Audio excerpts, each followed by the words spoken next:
మహిమ కలుగును కాక. జీవన తొలిసంజ అనుదినమన్న అను యొక్క ఉదయకాలపు వాక్య ధ్యానములకు మిమ్మల్ని ప్రేమపూర్వకంగా ఆహ్వానాన్ని తెలియపరుస్తూ నా నిండు వందనాలు తెలియపరుస్తున్నాను. ప్రభునందు మాకు అత్యంత ప్రియులైనటువంటి దేవుని పిల్లలారా, దేవుడు మిమ్మల్ని క్షేమకరంగా నడిపిస్తున్నారని, మీ కుటుంబాలను దినవెంబడి దినము ఆశీర్వాదంలోకి నడిపిస్తున్నారని, మీరు చేసే మీ యొక్క చేతి వృత్తులను, వ్యాపారాలను, ఉద్యోగములను దేవుడు దీవిస్తున్నాడని నమ్ముతూ ఉన్నాను. దేవుని బిడ్డలారా, దేవుడు మరి నిన్న దినానంతా మీరు చక్కగా కాపాడబడ్డారు కదా, గడిచిన రాత్రంతా చక్కగా నిద్రపోయారు కదా.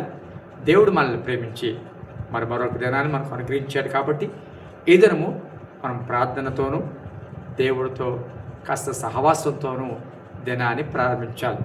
కాబట్టి ఇంకా ఎవరైనా ప్రార్థన చేసుకోకపోతే మొదటి గడియ దేవుడితో గడిపి ప్రార్థన చేసుకుని వాక్యాన్ని చదివి అప్పుడు మీ దినచర్యలో మీరు ముందుకు కొనసాగాలని మీకు మనం చేస్తున్నాను. అంతేకాదు ప్రియపెట్టారా, ప్రతిదినము ఉదయం 6 గంటలకే ఈ యొక్క వర్తమానం మీకు అందుబాటులో ఉంటుంది. యూట్యూబ్లో అప్లోడ్ చేయబడుతూ ఉంది. ఉదయం 6 గంటలకే ఇది అందుబాటులో ఉంటుంది. కాబట్టి ఉదయమే ఈ మాటలు మీరు విని అప్పుడు మీ దినచర్యలు మీరు కొనసాగాలని నేను మనవి చేస్తున్నాను. అంత మాత్రమే కాదు, దయచేసి మీకు తెలిసిన స్నేహితులకు, ఆత్మీయులకు, మరి శ్రేయోభిలాషులకు తప్పక ఈ యొక్క వీడియోని షేర్ చేయండి. ఈ వర్తమానం వారు వినేటట్లుగా పురుకొల్పండి, సబ్స్క్రైబ్ చేసేటట్లుగా పురుకొల్పండి. తద్వారా ప్రతిదినము అందించబడుతున్నటువంటి ఈ ఉదయకాలపు ఈ క్లుప్త వర్తమానాలు వారు వినడానికి, ఆత్మీయంగా మేలు పొందడానికి అవకాశం ఉంటుందని మీకు మనవి చేస్తున్నాను. అంత మాత్రమే కాదు, దేవుని మహాకృపను బట్టి ఆధ్యాత్మిక ఎదుగుదల కొడుకులు ఆశ్వాదకరంగా జరుగుతున్నాయి. మరి నిన్నటి దినానికి 5 రోజులు దేవుడు ఆశ్వాదకరంగా జరిగించారు. ప్రతిరోజు 7 గంటల నుంచే అది లైవ్ అందించబడుతుంది.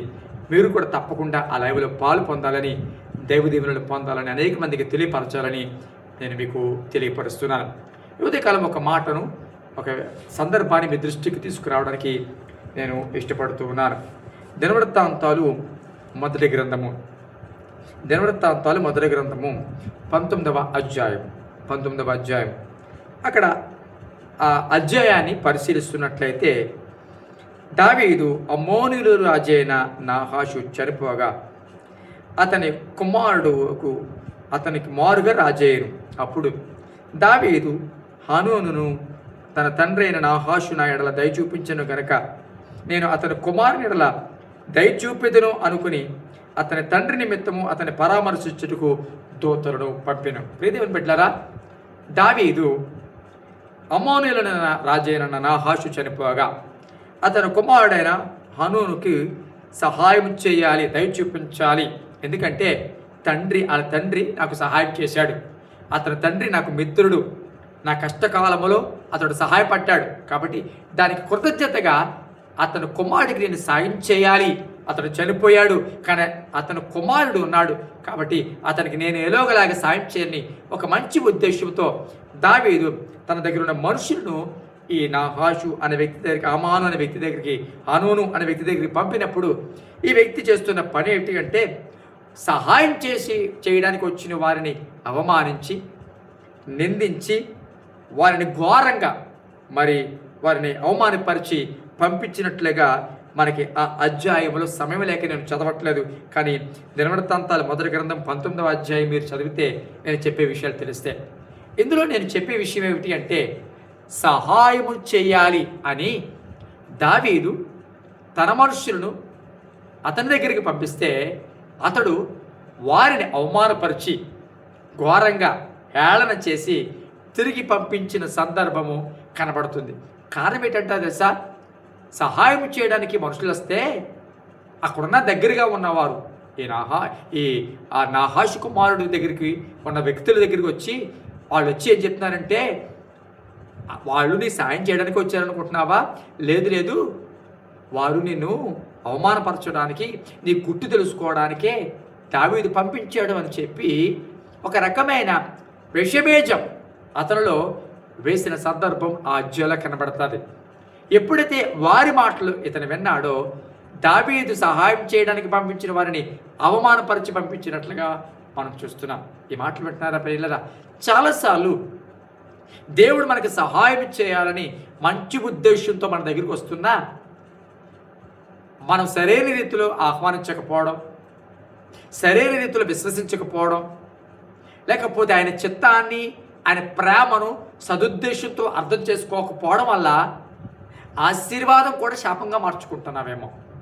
కొన్నిసార్లు మొండి వైఖరి, నీ మొండితనం, నీ మాట వినని గుణం, లేకపోతే నీలో ఉన్న ఒక రకమైన కఠిన తత్వం, దానిని బట్టే ఆశీర్వాదాలు పోగొట్టుకుంటూ వచ్చేవేమో, దేవుడిచ్చిన దేవుని పోగొట్టుకుంటూ వచ్చేవేమో. ఈ మాటలు వెంట ప్రియబిడ్డరా, దేవుడిని ఆస్వాదించాలని తలుస్తున్నాడు, కానీ నీ కఠిన వైఖరి, నీ మొండితత్వం, నీ మాట వినని గుణమే, లేకపోతే నీ లోబడిన తత్వమే, పాపాన్ని విడిచిపెట్టని మనస్తత్వమే ఒకవేళ ఆశీర్వాదాలు నిన్ను, నీ కుటుంబానికి దూరం చేస్తున్నాయేమో. ఈ మాటలు వింటున్న ప్రియబిడ్డల, దేవుని సద్దులో దేవుడి ఉద్దేశాన్ని, దేవుడి చిత్తాన్ని అర్థం చేసుకుని సహృదయంతో ఆయన ఆహ్వానించావంటే, సహృదయంతో ఆయన మాటకు నువ్వు అవకాశం ఇచ్చావంటే తప్పక నీ జీవితంలో దీవెన ఉంటుంది, ఆశీర్వాదం ఉంటుంది. ఎందుకంటే నిన్ను దీవించాలనే ఉద్దేశం కలిగిన వాడు దేవుడు. నేను దీవించాలని ఉద్దేశం కలిగిన దేవుడు ఉద్దేశమును అర్థం చేసుకున్నట్లయితే తప్పక ఆయన ఉద్దేశించినవి నీ జీవితంలో నెరవేరపడతాయి. అంతేకాని మొండి వైఖరితో, మార్చుకోని మనస్తత్వంతో, వాక్య వెన్న సరిచేసుకొని గుణంతో, విడిచిపెట్టకుండా పాపాన్ని అలాగూ నడుస్తూ ఒకవేళ కొనసాగితే దీవెన కూడా శాపంగా మారే అవకాశాలు ఉన్నాయి. దేవుని ఆలోచనలు, ఒక మంచి ఉద్దేశాలు ఉంటాయి, అవి కూడా జరగకుండా ఆగిపోయి బంధించబడే పరిస్థితులు ఉంటాయి. ఒకవేళ నీ మొండి వైఖరిని బట్టే కొన్ని ఆశీర్వాదాలు బంధించబడ్డాయేమో. ప్రార్థన చేద్దాం. పరిశుద్ధమైన తండ్రి, నీ పరిశుద్ధ నామానికి స్తోత్రాలు. మీరు మమ్మల్ని ప్రేమించి మరొక దినం ఇచ్చారు. ఈ దినమును బట్టి, సమయాన్ని బట్టి నేను స్తుతిస్తున్నాను. అయ్యా, ఉదయకాలం మీరు మాతో మాట్లాడుతున్నారు.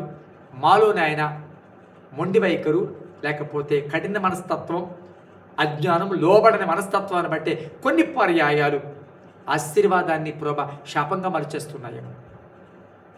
లోబడకుండా, అర్థం చేసుకోకుండా, నీ చిత్తాన్ని గ్రహించకుండా వెళ్ళిపోతున్న పరిస్థితిని బట్టే ఒకవేళ పొందవలసిన దీవెని మేము పొందలేకపోతున్నామేమో, పొందవలసిన ఆశీర్వాదాన్ని పొందలేకపోతున్నారేమో. అయ్యో, నా బిడ్డల మీదకి, ఈ వాక్యం బిడ్డల మీదకి నీ కనికిరాని రానివ్వండియ్యా. ప్రతి ఒక్కరి వాక్యం వింటున్నప్పుడు మెత్తన హృదయంతో వినడానికి సహాయం చేయండి.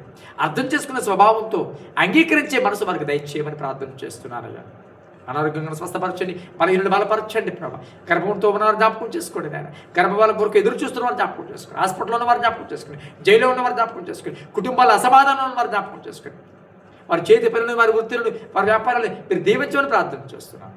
ఈ దినమంతా కాపాడమని, భద్రపరచండి, మేలుకరంగా ఆశీర్వాదకరంగా ఉంచమని యేసు నామములో అడుగుచున్నాం తండ్రి. ఆమేన్. Thank you.